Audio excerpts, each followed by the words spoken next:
Hare Krishna,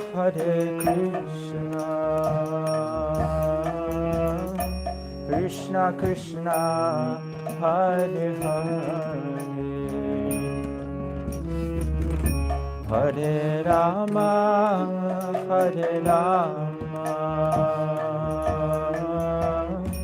Rama Rama, Hare Hare.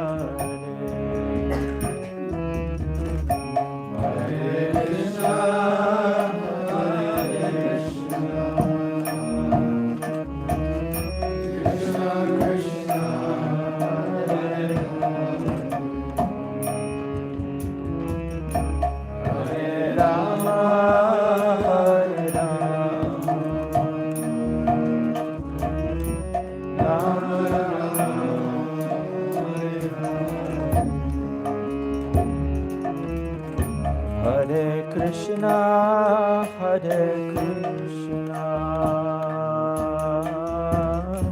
Krishna Krishna, Hare Hare, Hare Rama,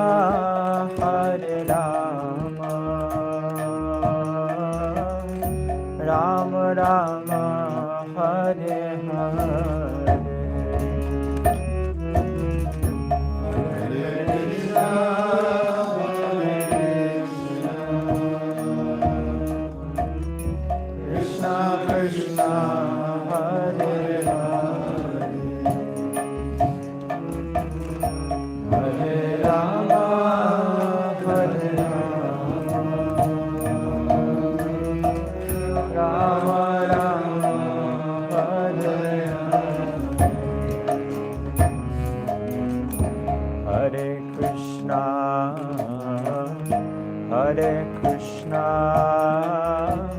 Krishna Krishna, Hare Hare,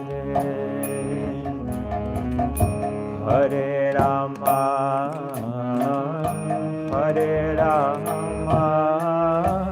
Rama Rama, Hare Hare,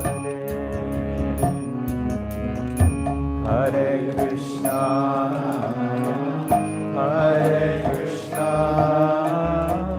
Krishna Krishna, Hare Hare, Hare Rama,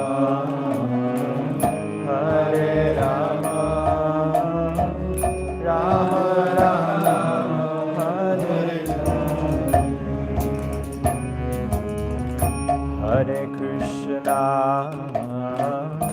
Hare Krishna, Krishna Krishna, Hare Hare,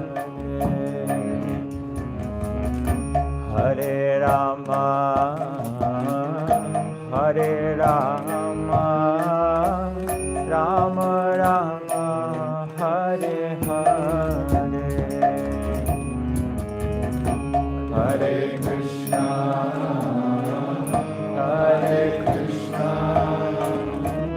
Krishna Krishna,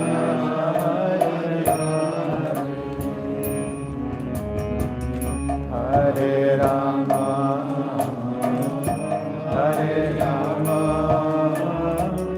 Rama Rama, Hare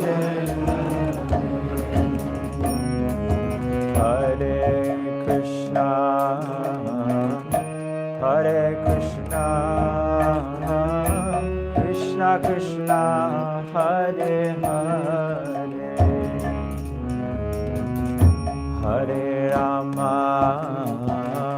Hare Rama, Rama Rama, Hare Hare, Hare Krishna,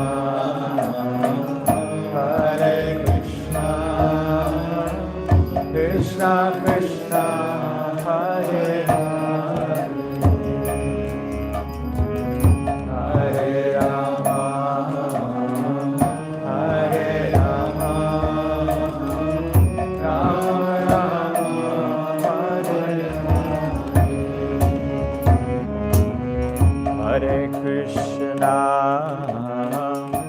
Hare Krishna, Krishna Krishna, Hare Hare, Hare Rama, Hare Rama, Rama Rama, Hare Hare, Hare Krishna,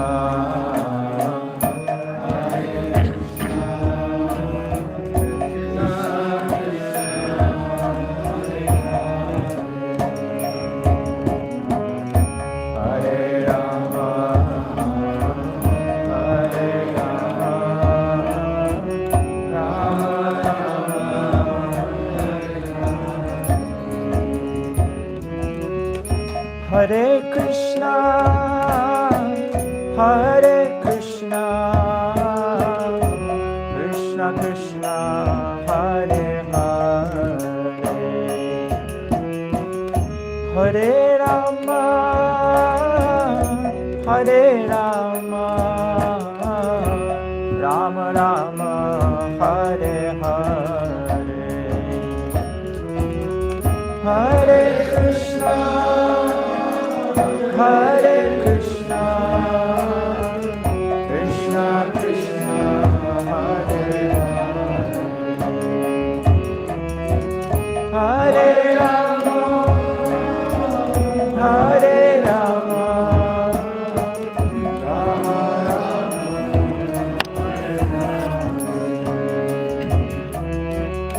Hare Krishna, Hare Krishna, Krishna Krishna, Hare Hare, Hare Rama, Hare Rama, Rama Rama, Hare Hare, Hare Krishna, Hare Krishna, Krishna Krishna, Hare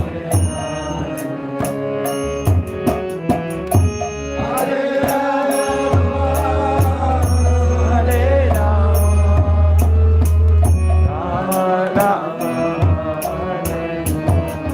Hare Rama, Rama Rama, Hare Krishna, Hare Krishna,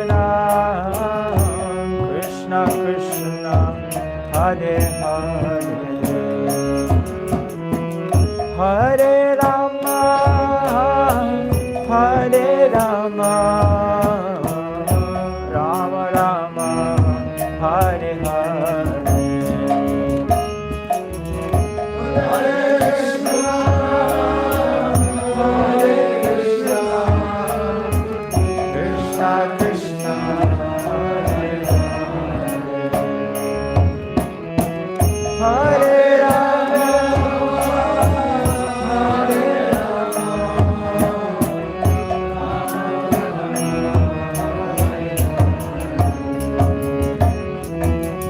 Hare Krishna, Hare Krishna, Krishna Krishna, Hare Hare, Hare Rama, Hare Rama, Rama Rama, Hare Hare,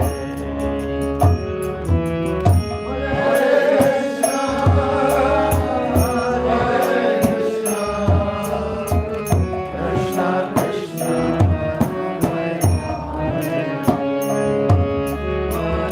Hare Rama,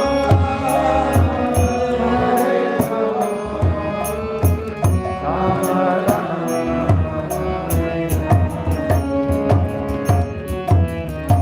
Hare Krishna, Hare Krishna,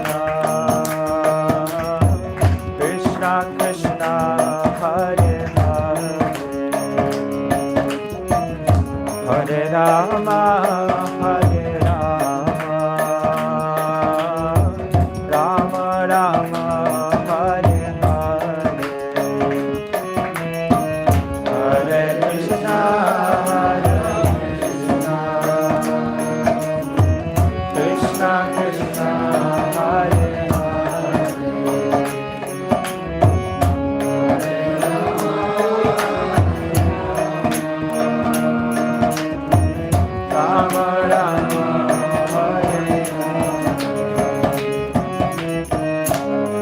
Krishna, Hare Krishna, Krishna Krishna, Hare Hare,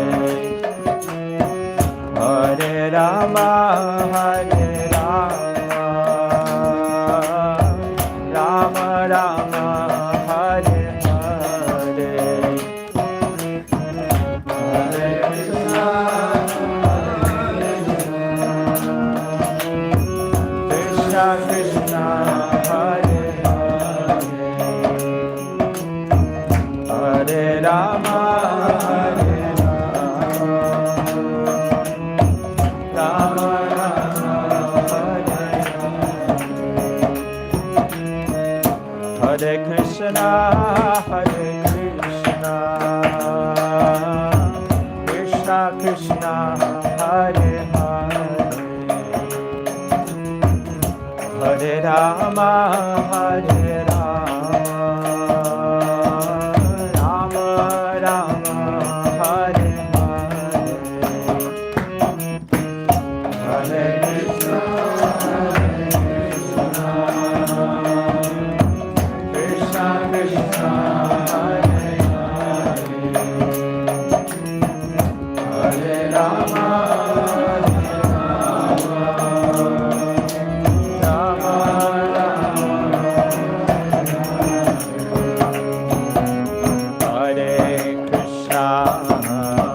Hare Krishna, Krishna Krishna, Hare Hare,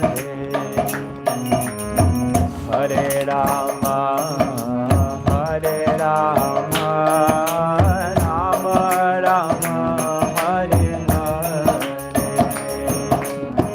Hare Krishna, Hare Krishna, Krishna Krishna, Hare Hare,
Hare Krishna,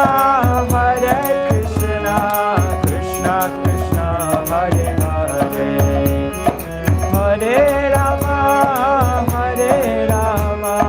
Rama Rama, Hare Hare.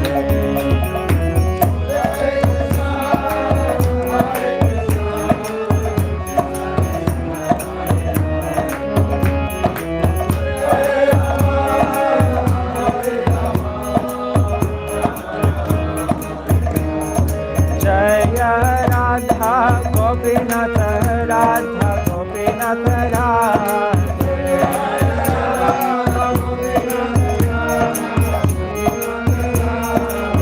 Jaya Radha Gopinath Radha Gopinath Radhe,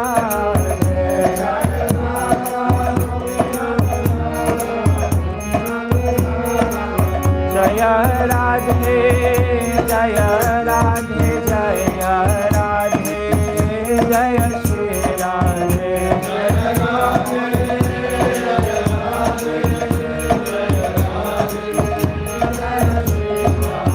Jaya Radhe, Jaya Radhe, Jaya Radhe, Jaya Shri Radhe.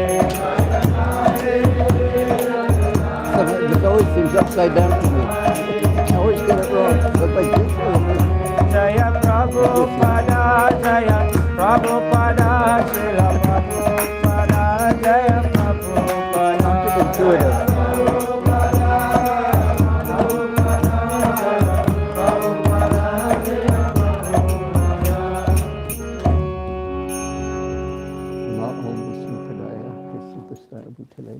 Bhaktivedanta Swami Caitanya.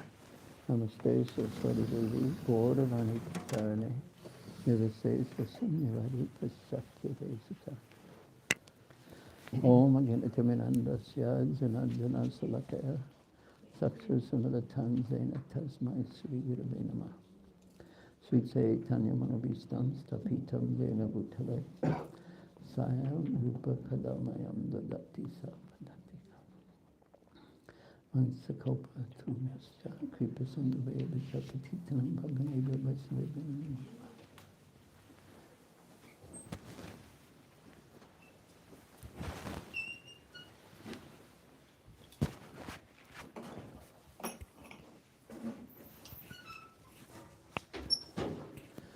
Hare Krishna.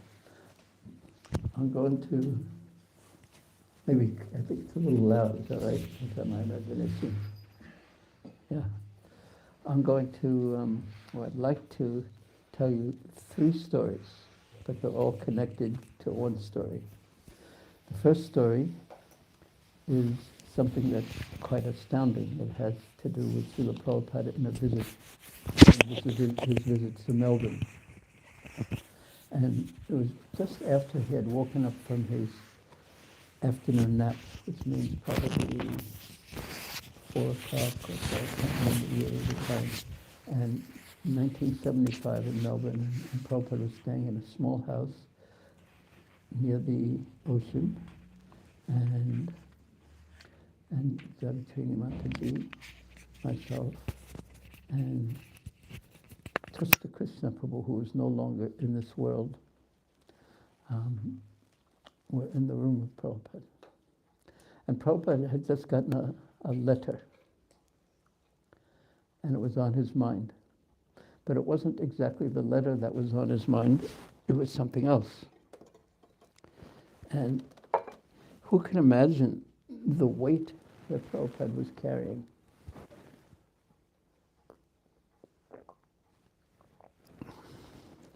Well, try to imagine the weight. What can you imagine was part of the weight? Raise your hand. If you think, yes. Time pressure, limited time. Yes. Thank you. Anyone else? Yes. Instructions of his spiritual mind. Yes. He had to carry out, his desire intensely was to carry out the desire, the order of his Guru Maharaj Srila Bhaktivedanta Saraswati Thakur.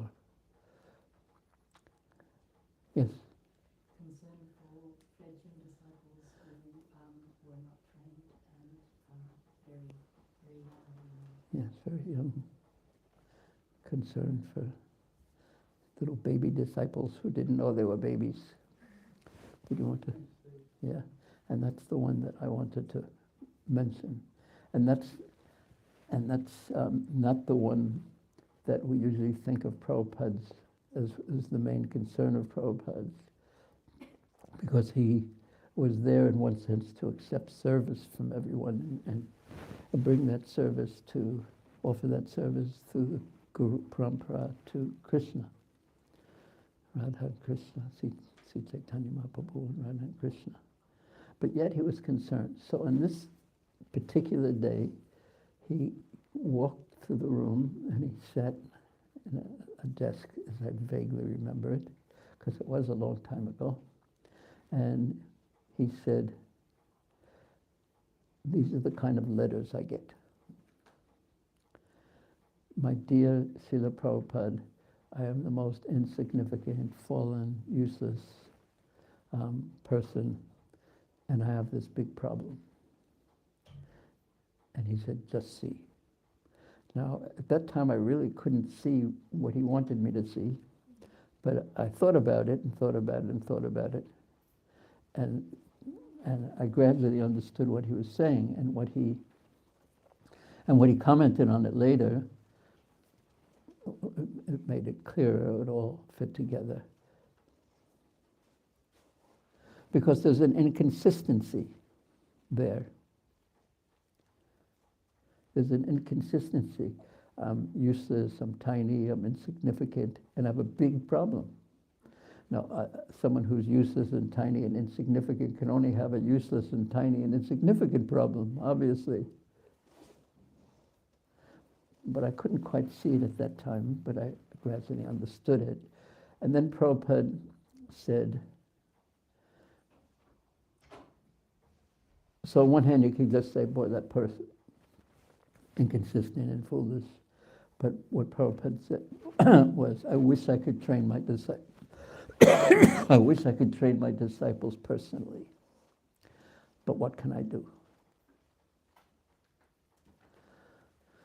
So Prabhupada took it on himself to the responsibility to, and the weight, in addition to trying to make everyone in the universe Krishna conscious, and in addition to spreading,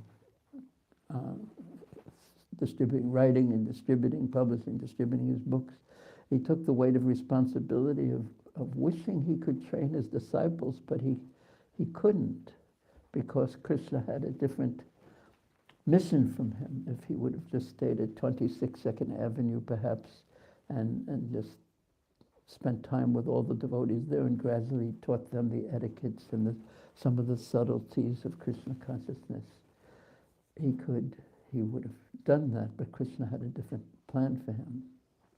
And that was to spread Krishna consciousness throughout the world, because his desire was so strong to serve, and it was so pristine and pure to serve, and therefore he was benedicted with that very heavy weight, and he was the one who was qualified to actually fulfill that incredible, seemingly impossible desire of Sri Caitanya Mahaprabhu.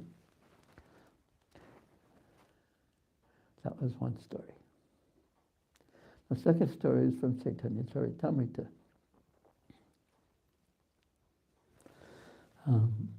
When, after the first time, after Mahaprabhu took sannyas, he was wandering through Radhadesh, the place where the Ganga doesn't flow, in a complete ecstasy, just internally absorbed. And actually, when Mahaprabhu was traveling and preaching, he basically remained internally absorbed in a complete ecstasy.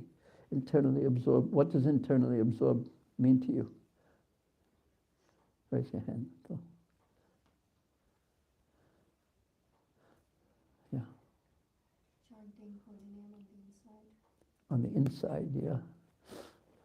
Outside, inside, but absorbed in loving service to Radha and Krishna in one mood or another. That's an ecstasy. And you don't really hear very much when Mahaprabhu was traveling, not very much about what was the content of his internal absorption, but you do see that that internal absorption caused incredible ecstasy in him. And it was so attractive that wherever he went, people were so deeply influenced by his internal absorption, his ecstasy, his bliss, and chanting and dancing. No one had ever seen anything like this before. Although there were thousands and thousands of sadhus wandering here and there, no one had ever seen anything like this before, and everyone was so attracted. So he was internally absorbed, and actually there's not very many places in Caitanya Caritamrta where the content of his internal absorption is described. There's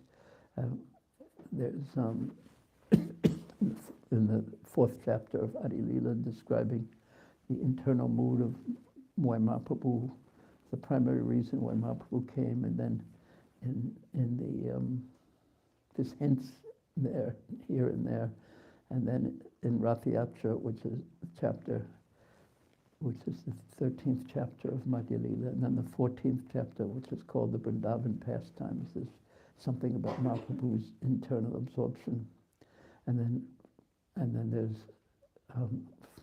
finally in the last 14, 15, 16, 17, 18, 19, the last 6 chapters of Madhya Lila, there's a description of his moods and what it was like for him, and the ecstasies that he was experiencing, and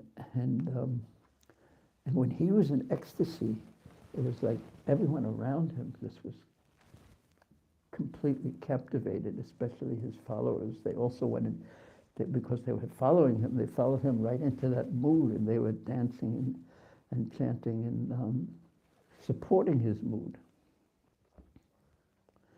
So when Mahaprabhu came back from that tour of South India, then he, which is in the 10th and in the 9th chapter of Madhya Lila, then in the 10th chapter, all the 10th and 11th and 12th chapters, all the devotees from Bengal came in. They joined with the devotees from Jagannath Puri, and in the 13th chapter they observed Rath-Yatra, which is so deep, such a deep chapter. And then there's the 14th chapter, and then the 15th chapter, the one that I wanted to say something about, is after spending 4 months of the rainy season in Jagannath Puri, the devotees from Bengal, it was time for them to return.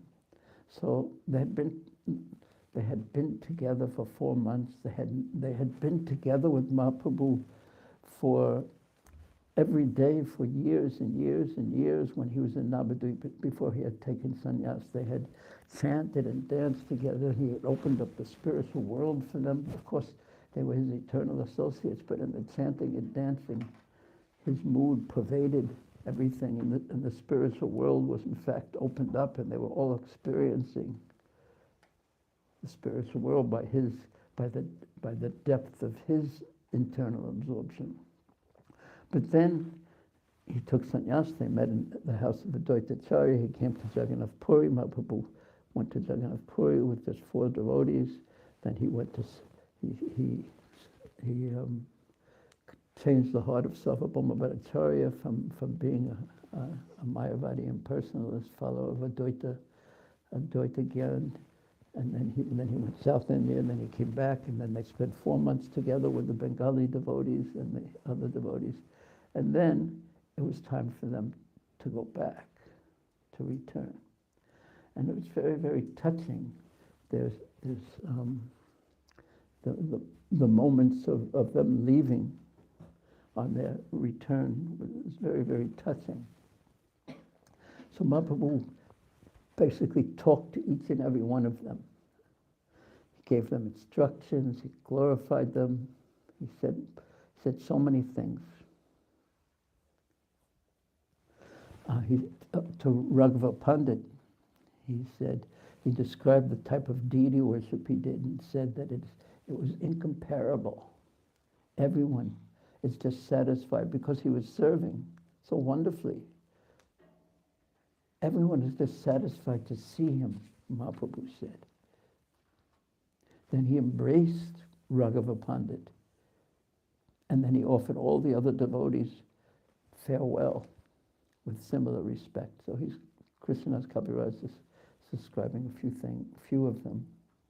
But then he says to Shivananda Sen, take care of Vasudev Datta very nicely. Vasudev Datta is very liberal. Every day, whatever income he receives, he spends. He doesn't keep any balance. And being a householder, Vasudev Datta needs to save some money. Because he's not doing so, it is very difficult for him to maintain his family. He was just so generous, he came in and went out. And I assume his wife was complaining. But maybe not. But Mahaprabhu noticed this. So he told Shivananda Sen, who was in a somewhat of a different mood of service, please take care of Vasudev Datta's family affairs. Become his manager and make the proper adjustments. And he told all the devotees, come every year and bring all my devotees with you to the Gundicha festival. Because he didn't call it here the Rath-yatra festival. Gundichaya, Osire, come to this festival. Shobai, all of them. Palana, Korea. And he told Shivananda Sen, you please maintain them. Because Shivananda Sen was wealthy. The Lord then, with great respect, extended an invitation to all the inhabitants of Kulinagram, asking them to come every year and bring silken ropes to carry Lord Jagannath during the Rath-yatra festival. He gave them a service to do. A service. And without service, we don't have any life.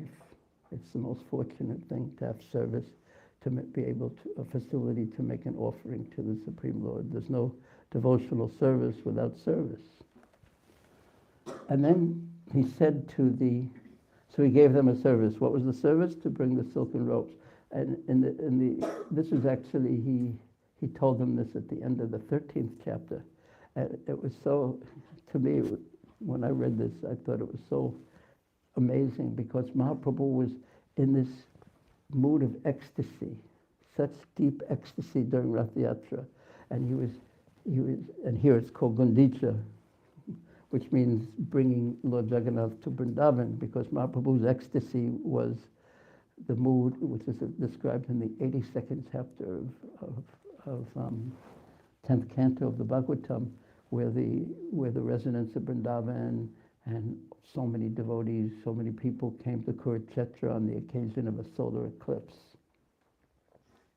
And at that time, the residents of Vrindavan were there, and the gopis had met with Krishna, and the Braja Gopikas had met with Krishna, and they just saw him. There he was, like a king.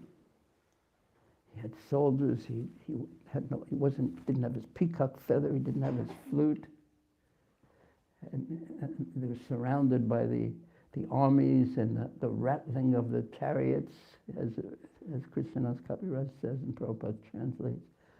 And it was Krishna, and it was Srimati Radharani and the gopis, but there was something different. And the difference was the mood of a king and the mood of a cowherd boy are opposite. And the scenery around them was different too. So even though Radha and Krishna were together, and Krishna and the gopis were together, the rasa couldn't take place in the special way that it only takes place in Braja. So the Rath-yatra is Caitanya Mahaprabhu in the mood of Radharani, bringing by the power of his love, which was the love of Radharani for Krishna, carrying Lord Jagannath, forcing him, pulling him to Vrindavan. And that's what's going on at Rath-yatra for the Gaudiya Vaishnavas, the followers of Mahaprabhu. So Mahaprabhu was in this incredible deep ecstasy where tears, it describes that tears are coming from his eyes like water from a syringe.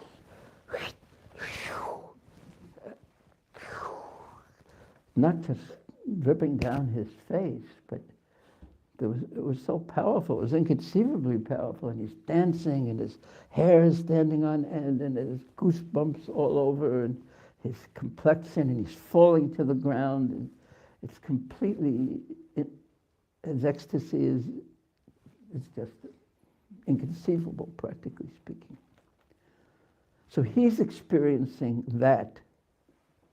And he's experiencing Lord Jagannath as Krishna.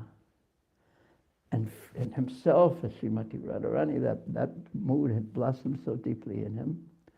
And then some of the other devotees were participating on that level, like Swarup Damodar, etc. And then at the end, in the end of the 14th chapter, when they're bringing Lord Jagannath from Gundicha back to Sri Mandir, the Jagannath temple, they use these ropes and the cushions, and the ropes were breaking because Lord Jagannath is so big. So in the midst of Mahaprabhu's deepest service and ecstasy that's inconceivable, he tells the residents of Kalinagram, bring stronger ropes next year. And here he's telling them to do this every year. He's giving them a service. Now the service on one level is insignificant compared to what Mahaprabhu's internal mood is. Just bring the ropes to help carry Lord Jagannath. And they say, well, couldn't you think of something more suitable for, could you give me, no, their mood wasn't like that at all. They're just feeling so fortunate to support Mahaprabhu's mood. And you really see this in Ramananda Roy's, when Mahaprabhu was dealing with Ramananda Roy, and when it comes to how to achieve the highest perfection, the conclusion is that you don't try to get love of God. Sounds odd. You don't try exactly to have love of God like Srimati Radharani loves Krishna. You serve that mood. Even the gopis, they were serving Radha and Krishna, bringing them together. They didn't want to sit with Krishna.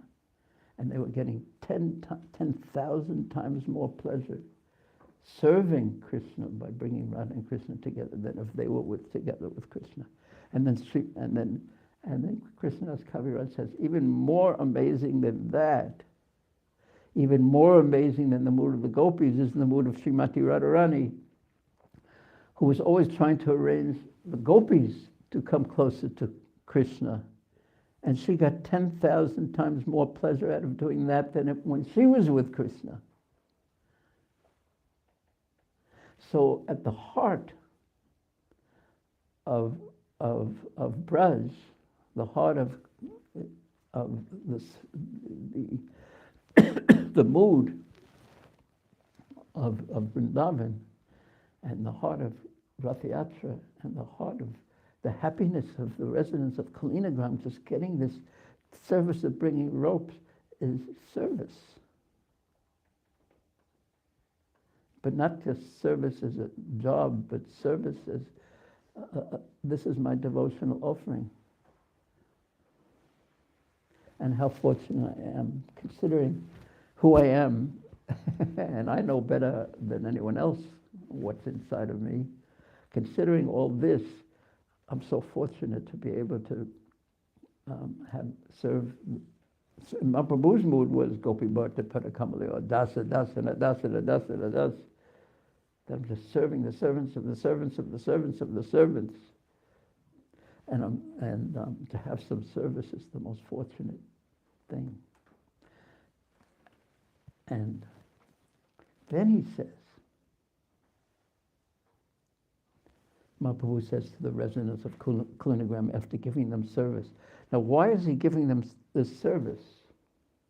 This service and giving them the fortune of serving?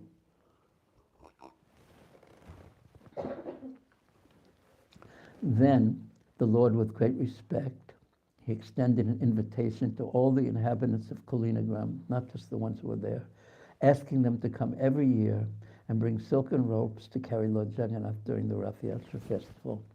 Sri Chaitanya Mahaprabhu then said, Gunraj Khan of Kalinagram compiled a book named Sri Krishna Vijay, in which there is a sentence revealing the author's ecstatic love of Krishna.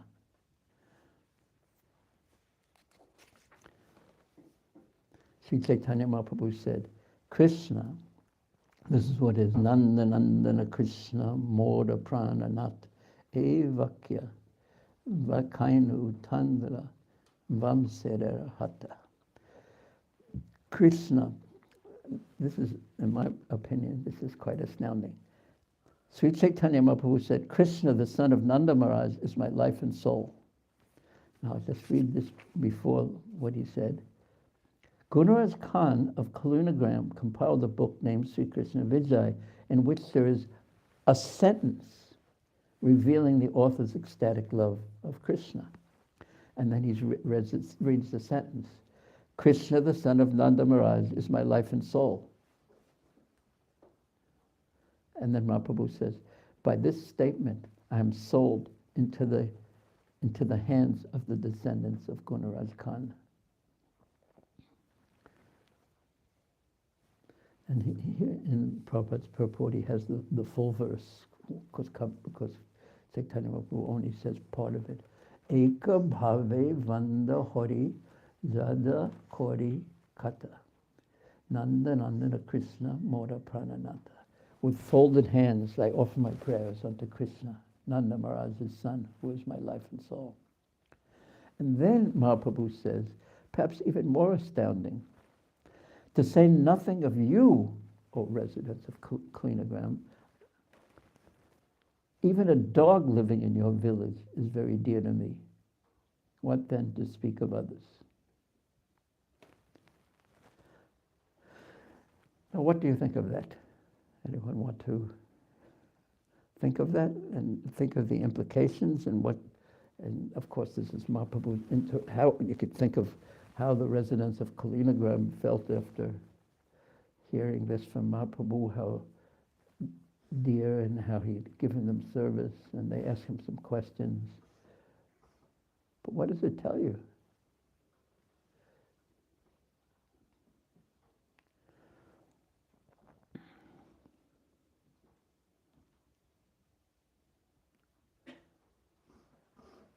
Yes. In both the stories, the common theme is caring for the devotees.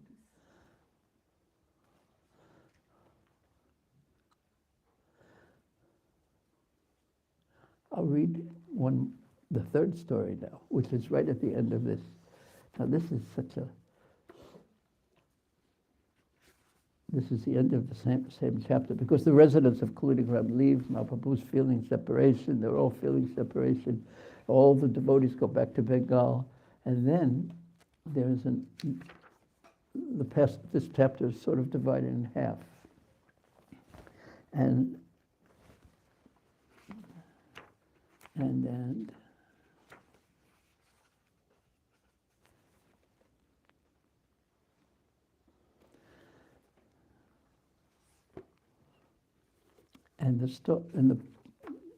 so after all the devotees leave, Sarvabhauma Bhattacharya invites Chaitanya Mahaprabhu to have lunch at his place. This is his great happiness. And his wife is named Caritamrta, the mother of Sati. That's his daughter, who's married to one Pandit named Amoga. And Amoga had a tendency for what? To find faults. What does it mean to be a fault finder? That's an expression we use. Maybe to be envious. Yeah, that's psychological analysis. But what does it mean? What does it mean to be a fault finder? To correct. Huh? To make sure that the correction comes in place and so the process becomes better. Yes, no. I mean, no. Particularly the term fault finder it's not like good management. It's a person who, in the midst of so many good qualities, will say, "Aha, here's the fault," and criticize, and just see that. That's what it means. You find the fault amidst the good. That's what that particular. Maybe you're not familiar with that expression. Prabhupada used to use it. And it's an ISKCON special term, fault finder. In the midst of so much good, you'll see the faults. You find some mistake. So Mahaprabhu finally, he agreed to take Prasadam at their house. And there was only a few hours before the time when he would come.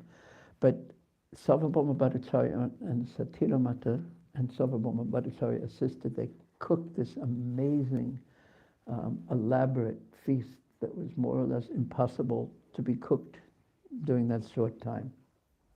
Usually that's one step before falling asleep. The next step is putting your head on your mom's lap, and then after that. But you can do it, it's all right. So Mahaprabhu, they brought him and they offered everything. And Mahaprabhu said, "This is so much, how can I eat?" But Sarvabhauma Bhattacharya knew who Mahaprabhu was. He knew that he was the Supreme Lord. So he said, "As Lord Jagannath, you eat more than this every day, so this is just a little bit for you." And finally Mahaprabhu sat down and he began to eat. And then, because Amoga was the fault finder, Sarvabhauma Bhattacharya stood by the door with a stick, just in case he happened to appear. But at some point, Sarvabhauma Bhattacharya had to leave to do some other service for a few moments, and Amoga came in. And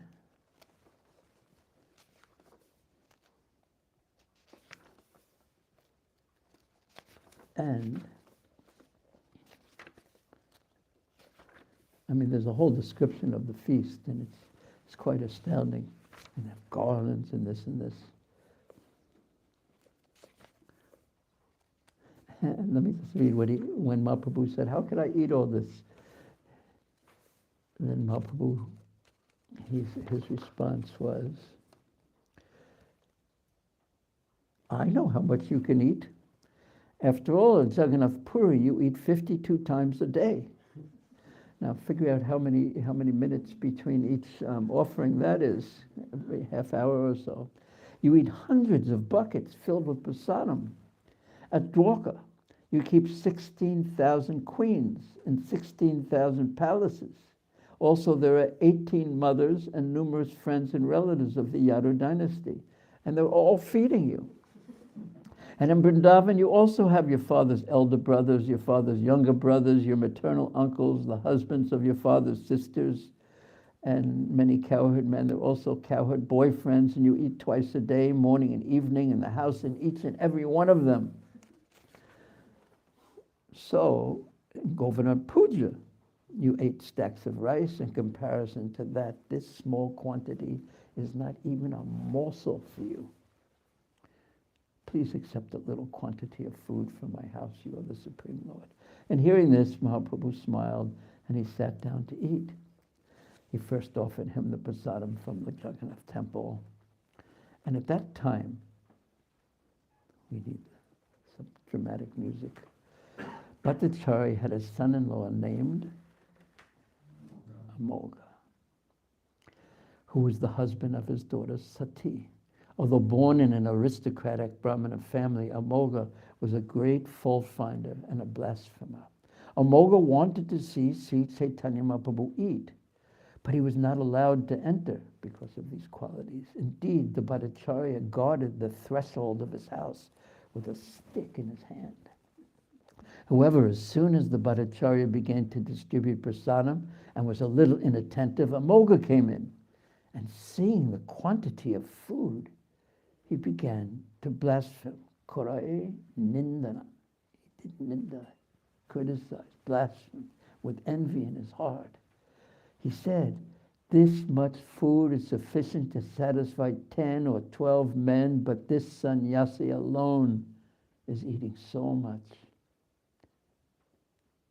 And as soon as Amoga said this, Sarvabhauma Bhattacharya turned his eyes upon him, and seeing Bhattacharya's attitude, Amoga immediately left, and the Bhattacharya ran after him to strike him with his stick.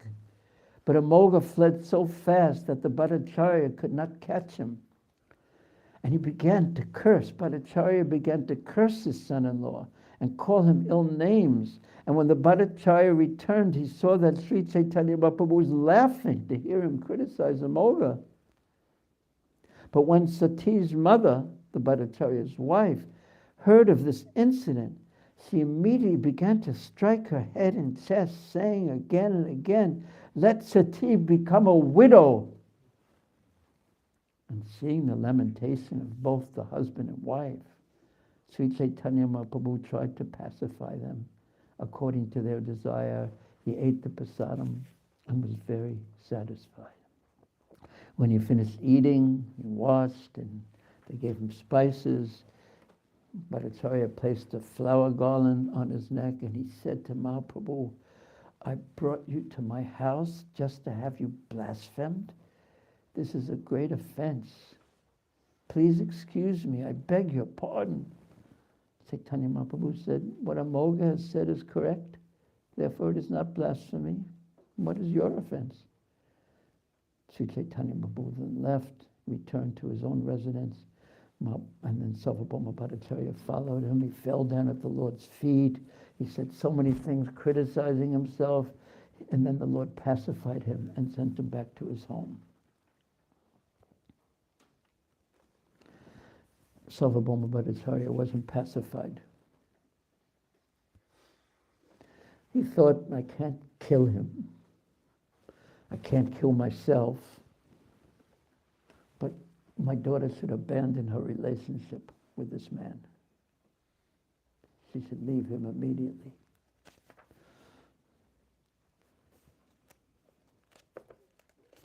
But that night, Amoga fled as quickly as he could. And in the morning, he was stricken with cholera, heavy fever. He could die.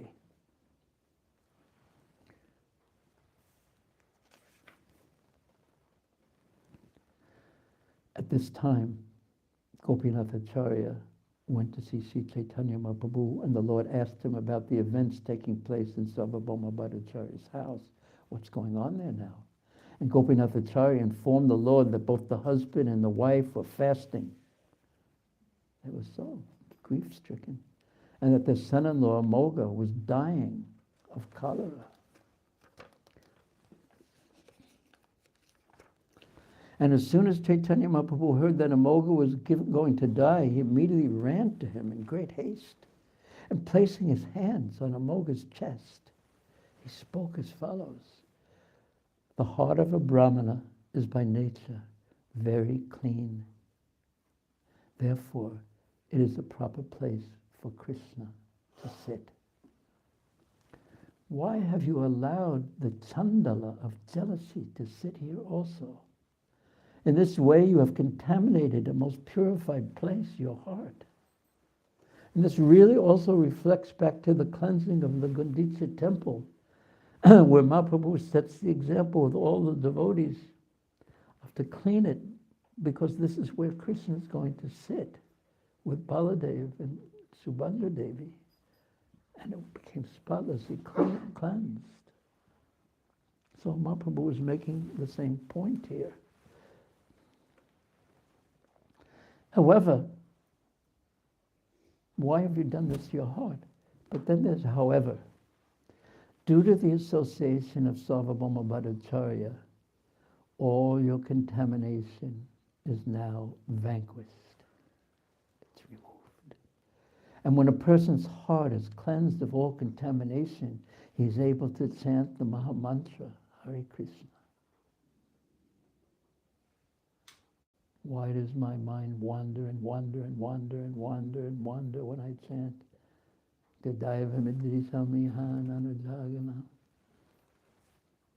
Because of all the contaminations born of passion and ignorance. Of course, goodness is a contamination also, but I don't have to worry about being contaminated by that mode. So Mahaprabhu said, when a person's heart is cleansed of all contamination, he is able to chant the Maha Mantra, Hare Krishna. Thereafter, Amoga, therefore Amoga, get up. Because he's purified and complete. Get up and chant Hare Krishna, the Hare Krishna mantra. And if you do this, Krishna will unfailingly bestow mercy on you. What does unfailingly mean? Without doubt. Without doubt, surely. And of course, this Prabhupada's purports are very important and full. And after hearing this, Sri Chaitanya Mahaprabhu, after hearing Sri Chaitanya Mahaprabhu and being touched by him, Amoga, who was on his deathbed, immediately stood up and he began to chant the holy name of Krishna. Then he became mad with ecstatic love and he began to dance emotionally. While Amoga danced in ecstatic love, he manifested all the ecstatic symptoms: trembling, tears, jubilation, trance, perspiration, and a faltering voice. And seeing these waves of ecstatic emotion, Sri Chaitanya Mahaprabhu began to laugh. Amoga then fell down before the Lord's lotus feet, and he submissively said, "O merciful Lord, please excuse my offense." Not only did Amoga beg the Lord's pardon, but he also began slapping his own cheeks, saying, "By this mouth I have blasphemed you." Indeed, Amoga continued slapping his face over and over until his cheeks were swollen. Finally, Gopinath-Acharya stopped him by catching hold of his hands. After this, Sri Chaitanya Mahaprabhu pacified Amoga by touching his body and saying, "You are the object of my affection because you are the son-in-law of Sarvabhauma Bhattacharya. Everyone in Sarvabhauma Bhattacharya's house is very dear to me, including his maids and servants and even his dog. What to speak of his relatives?"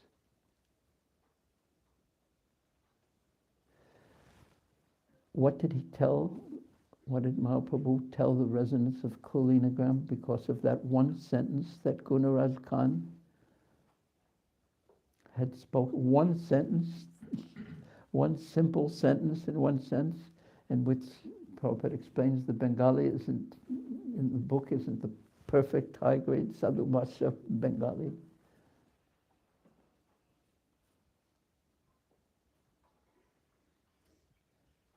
Because of that one sentence, he said, "The residents of Kulinagram have captured me,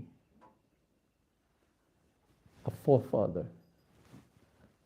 And what was their wonderful deed that they have done? They just had been born in Kulinagram." Mahaprabhu is very, very, what's the right word? Merciful. Another word? Linda? Very, very kind.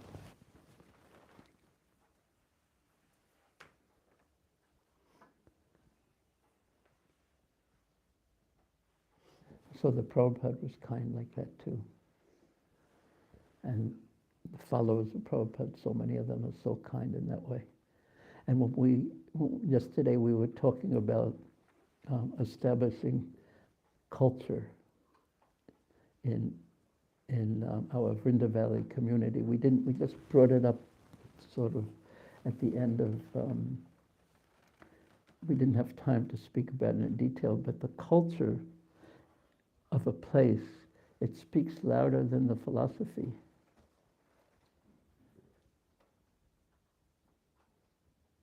And people hear that. And therefore, that culture, which is the culture, the actual culture that Mahaprabhu taught of service, what? Service, kindness, generosity of spirit.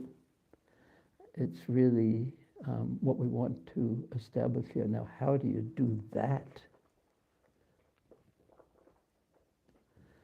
We can have our philosophy, we could say from now on everyone should serve, and we could say so many things, but how do you establish that mood?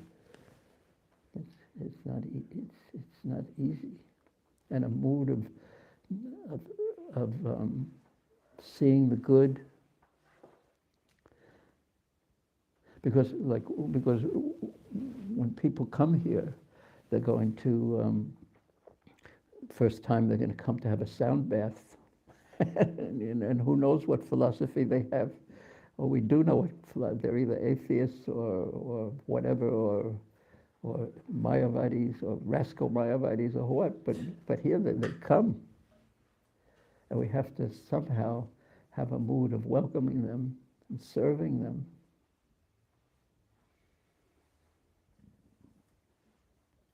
And I spoke to one of the biggest preaching successful endeavors in ISKCON was done by His Holiness Bhaktivedanta Maharaj.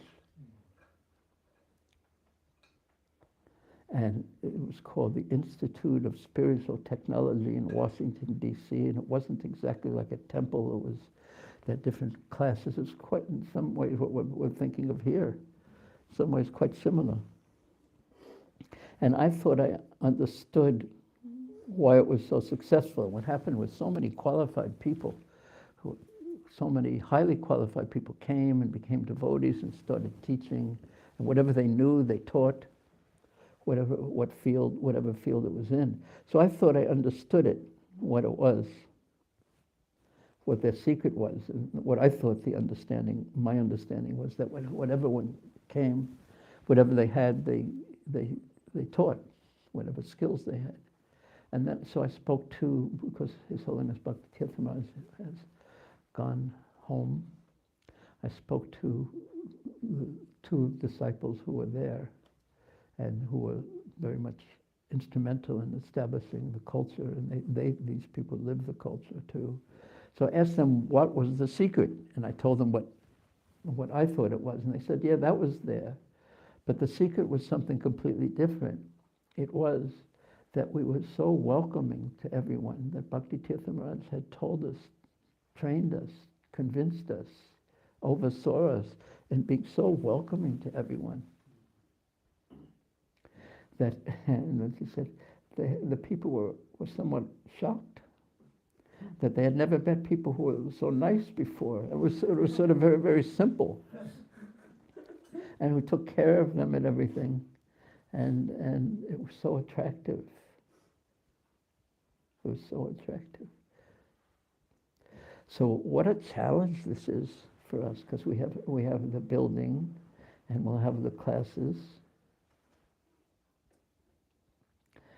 But it's the culture. So who are we going to look towards to do that? I think it rests on us all to just try our best to serve who is served. Because the idea is that this is Gopinath's place. It's not my house. It's not, Radharaman doesn't think of it as his house. Mataji doesn't think of it as her house. She said she wanted to set that mood from the very beginning, and Radharaman was always in that mood. I just wanted to sort of stay a little place in the back and mind my own business, sort of. But that's such a mood that this is Gopinath, and we serve. And then when people come, you're a servant of Gopinath. And how in the Veda culture, or even to this day, the culture of India, it's essentially when a guest comes, you take care of them. Atiti Bhagawan. Whoever comes, you take care of them. It's God sent. You take care of them. So if you're just a servant in the house of the Lord, then it's just natural that you take care of everyone. So I had a little conversation with Radharaman this morning, and he told me some thought he had about something. And because we didn't really explore the cultural part, but as soon as we talked about it among ourselves, immediately, and you can see where it's not, when it's not there in a place too. And then even if you're a devotee, you come and you go, and you sort of sneak in, you sort of sneak out.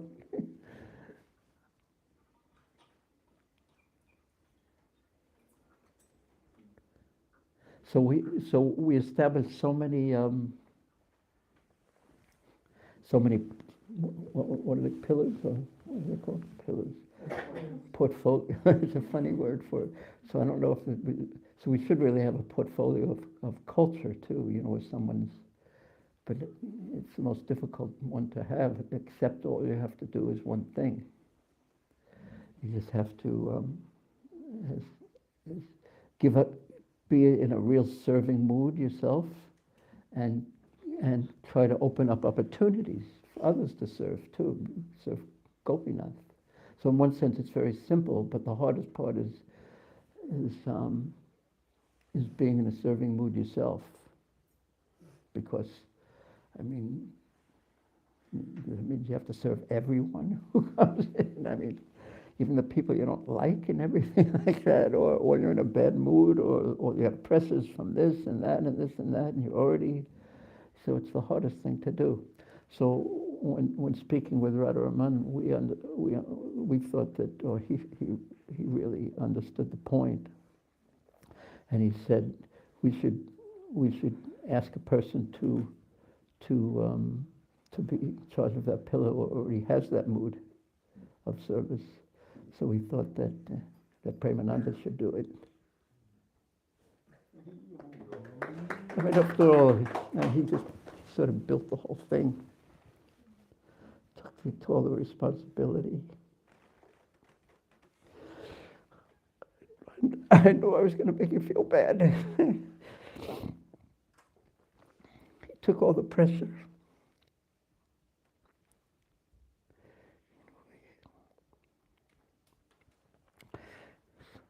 So will you accept it?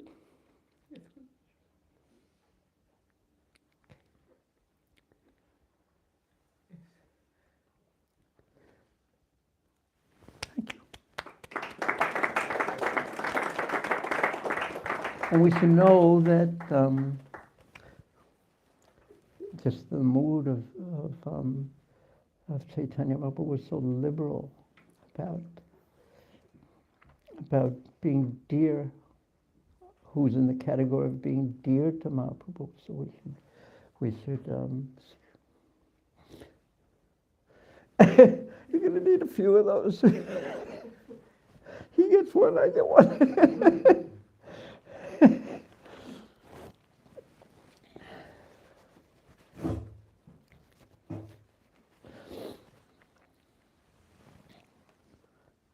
Yeah, why should we be kind to each other? Because it's dear, because everyone is so dear to Chaitanya Mahaprabhu and Prabhupada, Gopinath. Then we have to be kind to each other, encouraging, kind, careful. And it's so hard to live up to it, so we just try our best.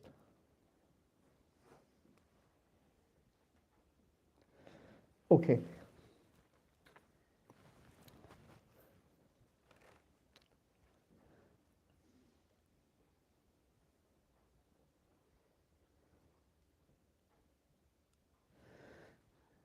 How do you ask for questions now? Or comments or whatever. Anyway, Chaitanya Caritamrta is so nice, and Prabhupada. He said, I wish I could train all my disciples personally, but he was in such a mood of service, and he had his service to do.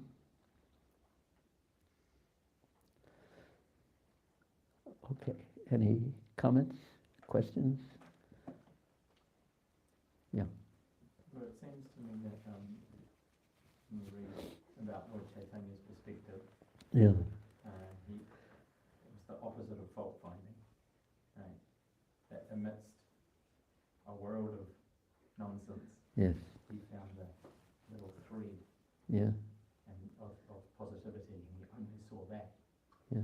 Or perhaps he saw the rest, but He spoke to that part. he spoke to that part. I saw Prabhupada did that.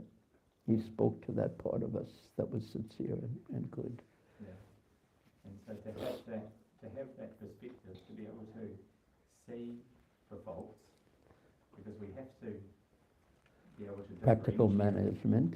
Yeah, we have to be able to differentiate between what is okay, what is not so okay, Yes. what is preferable, what is not so preferable. So there is some discrimination there. Yes. And then the question comes, how do you correct something that's not right? Yeah.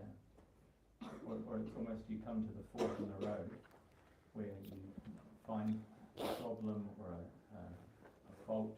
You can see you have to discriminate. But then the Yeah. fork in the road goes two ways. What do you mean by that? Well, we can respond to that through judgment and criticism and condemnation, or we can respond through compassion. Or affection. Yeah. Well, so I can comment on that. A few things. One is that, well, you have children. Are they all perfect? No. And when you see, do you correct them when you see it's time to correct them? But what's your mood when you correct them is affection and care. So that's the general rule, that before you correct someone, you check your own heart and make sure that you're in the right consciousness of affection and well-wishing. So that's one rule. How do you deal with it? What do you do when you deal with your children? It is very much that, to see the fault, because there's also been times that I've corrected them not from that place, Yes. but from a place of frustration, Yeah. right? And so actually it comes back to, as you said, what is my own Well, that's always the start. You get yourself right. Yeah. And if you can't get yourself right, then have it out with yourself first. Correct yourself and see how you like it. And Prabhupada even talks about this with his father, correcting him. He says, "My dear son, it's my duty." It's in Prabhupada Lilamrita. Yeah. Well, even So it's your duty to correct. If it's your service, that's the second point. Second point is you don't go around correcting everyone unless it's your service to correct everyone in the universe. But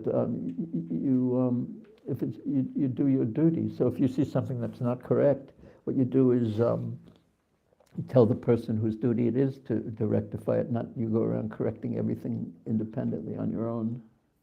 That doesn't work, because then everyone just starts correcting each other, and no one gets corrected, because no one likes it unless it's done out of it's done out of affection. I think that when we speak about culture, to have that perspective of compassion and care for others, even when we see faults, I think it has to come from a place of humility. Well, I've got faults. yeah, it comes, and also humility by some introspection. Without introspection, nothing really happens properly. And the second thing is knowing that you're a servant. So you have to act on behalf of the master, not on behalf of yourself. When you start thinking this is mine, and they're not doing it right, when false ego becomes involved. But if you're a humble servant, this is, on one level, it's very ideal. We're talking about, I can't live up to it consistently, but we should always know what the ideal is, and it should be in front of us.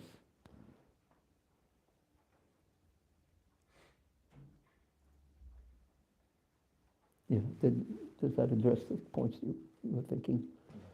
Any other I think additions? being an outsider coming into this community, we talked about culture last night, and Bunny Priya and myself, we feel it. We absolutely feel it. We feel in a tangible way.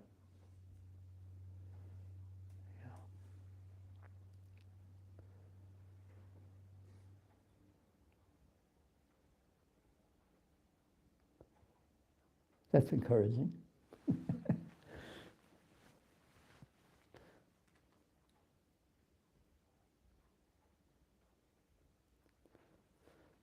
Hare Krishna. Anyone else? Yes. The question arises when we've understood the ideal, but we're in that dark place when we facing our limitations. You know, we told to chant with feeling that there's nothing happening. We are told to treat the bodies with care and affection. There's nothing happening inside. So what's the question? Or was this confession? We all confess. The question is, What do you do? how does one best, I think, I'm thinking to say cope with that. Well, that's what Mahaprabhu's. This is the essence of what it means to chant Hare Krishna, isn't it? Trinadapi Sunitana. To come up to come up against your faults, when Krishna kindly, in one way or another, reveals your unidealness, and then you have to swallow that, and not become discouraged, and not become full of low self-esteem, not become neurotic, but rather serve, keep serving, and pray to Krishna to help you. Unless you give me mercy, what hope do I have? And then you're a humble servant. So yes, the false ego is problematic, because Krishna Bhule Se Jeev, and we turn away from who we are. Krishna Nityadas. So this is part of the process of turning towards Krishna, to confront in a non-neurotic, non-low esteem way, but to be proud of having such a wonderful master who's so. That's why we hear about Mahaprabhu and hear about Prabhupada and hear about so many great devotees who adopted what is based on humility and service. But look how kind we've heard how Mahaprabhu was. Even a dog in your house is dear to me. So that's Mahaprabhu's magnanimity. So we can trust that. And that's called faith. When we trust not our own capacity, but the magnanimity of our masters. And we can be confident of that. And because life is so up and down and everything, it's not easy to do that. Why has he done this to me? But to confront our faults and prayerfully approach Krishna and be thankful that we have a little service of ropes or whatever it is. We're so fortunate.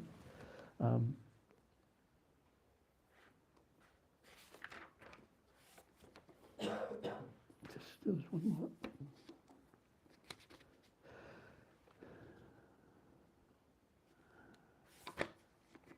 So after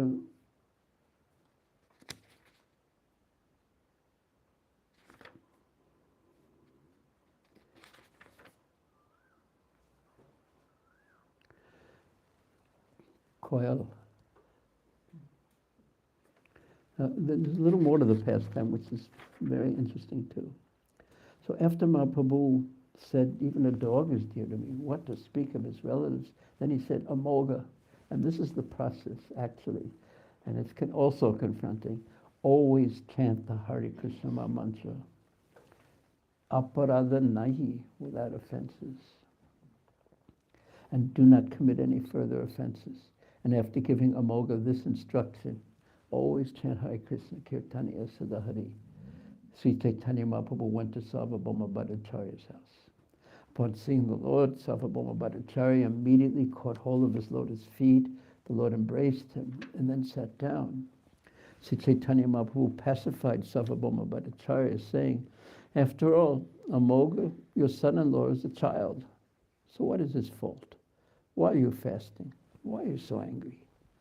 Just get up and take your bath and go to see the face of Lord Jagannath, and then return here to eat your lunch. In this way, I shall be happy. I shall stay here until you return to take Lord Jagannath's remnants for your lunch." Catching hold of Sri Chaitanya Mahaprabhu's lotus feet, the Bhattacharya said, "Why did you bring Amoga back to life? It would have been better had he died." So he was still holding something, and something legitimate. He couldn't tolerate that Mahaprabhu, his love for Mahaprabhu, his faith, his trust, everything in Mahaprabhu was so grand, great, that it was so painful for him to invite him to your house and this happens. And Sri Chaitanya Mahaprabhu said, "Amoga is a child and your son. The father does not take the faults of his son seriously, especially when he's maintaining him." This is the point for the correct, you don't. Now that he has become a Vaishnava, he is offenseless. You can bestow your mercy upon him without hesitation. Sarvabhauma Bhattacharya said, "Please go, my Lord, to see Lord Jagannath. After taking my bath, I shall go there and then return." Sri Chaitanya Mahaprabhu then told Gopinath, "Stay here and inform me when Sarvabhauma Bhattacharya has taken prasadam." After saying this, Sri Chaitanya Mahaprabhu went to see Lord Jagannath. Sarvabhauma Bhattacharya completed his bath, went to see Lord Jagannath, and then returned to his house to accept food. Thereafter, Amoga became an unalloyed devotee of Sri Chaitanya Mahaprabhu. He danced in ecstasy and peacefully chanted the holy name of Lord Krishna. In this way, Sri Chaitanya Mahaprabhu performs his various pastimes. Whoever sees them or hears them recounted becomes truly astonished. Thus, Sri Chaitanya Mahaprabhu enjoyed eating in Sarvabhauma Bhattacharya's house. Within that one pastime, many wonderful pastimes were manifested. These are the peculiar characteristics of Sri Chaitanya Mahaprabhu's pastimes. The Lord ate in Sarvabhauma Bhattacharya's house, and in this way, Sarvabhauma's love for the Lord has become very well known.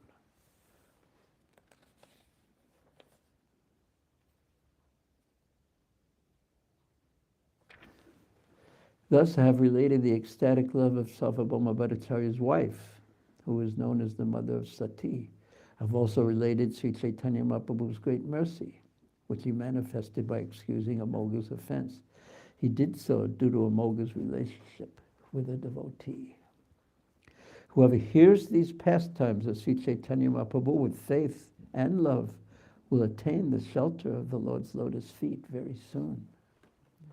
Praying at the lotus feet of Sri Rupa and Sri Raghunath, always desiring their mercy, I, Krishnadas, narrate Sri Chaitanya Caritamrta, following in their footsteps. Thus in the Bhaktivedanta purports to Sri Chaitanya Caritamrta, Madhya Lila, 15th chapter, describing the Lord's eating at the house of Sarvabhauma Bhattacharya. So deep, so wonderful. These books are wonderful.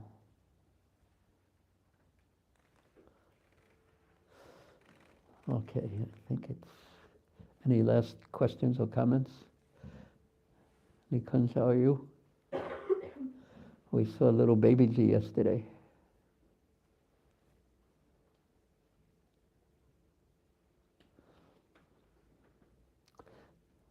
Anyone else have anything to say? You mentioned false ego is problematic. How can we identify when we are doing a service under false ego and when we are surrendering to Krishna, like while doing any service? Just accept you're doing it by false ego. That's the easiest way because it's accurate. I mean, false ego, this is why we're in this world. It's not so easy to get rid of false ego. It takes love for Krishna.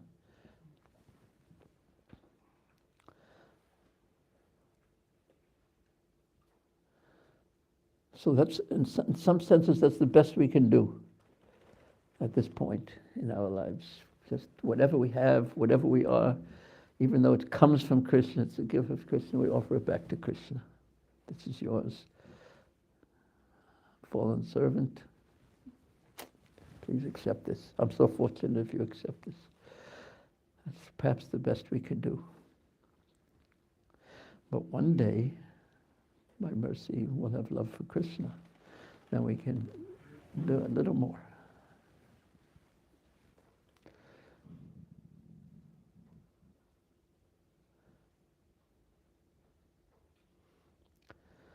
So, Trini, would you like to say something?